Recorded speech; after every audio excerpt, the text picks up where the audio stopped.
আসসালামু আলাইকুম। কেমন আছেন সবাই?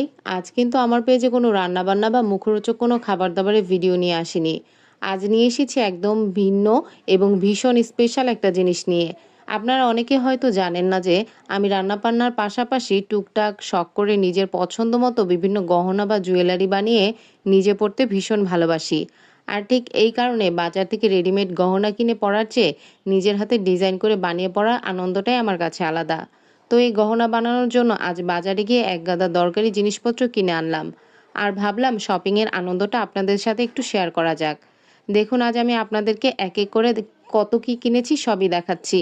এখানে আছে রাজকীয় লুকের জন্য কয়েক রকম চকচকে কুন্দন, গহনার সৌন্দর্য বাড়ানোর জন্য সাদা ধবধবে পার্ল বা পুঁতি, কানের দুল বা গলার হাড়ের নিচে ঝোলানোর জন্য চমৎকার সব ঝুলুরি, মিষ্টি আওয়াজ হওয়ার জন্য ঝুনঝুনি, শাড়ির সাথে ম্যাচিং করে পরার জন্য কিনে এনেছি বিভিন্ন শেপের চুড়ির বেজ এবং সেই বেজগুলো সুন্দর করে কালারফুল সুতা দিয়ে পেঁচানোর জন্য রেশমি সুতা আর চকচকে জরি সুতা।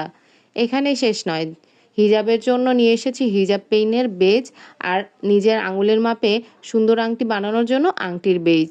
এইসব জিনিস দিয়ে যখন আমি আস্তে ধীরে একটা একটা করে সুন্দর ইউনিক ডিজাইনের গহনা তৈরি করব, তখন এর মেকিং প্রসেস আর ফাইনাল লুকের ভিডিও অবশ্যই আপনাদের সাথে আমার পেজে শেয়ার করব।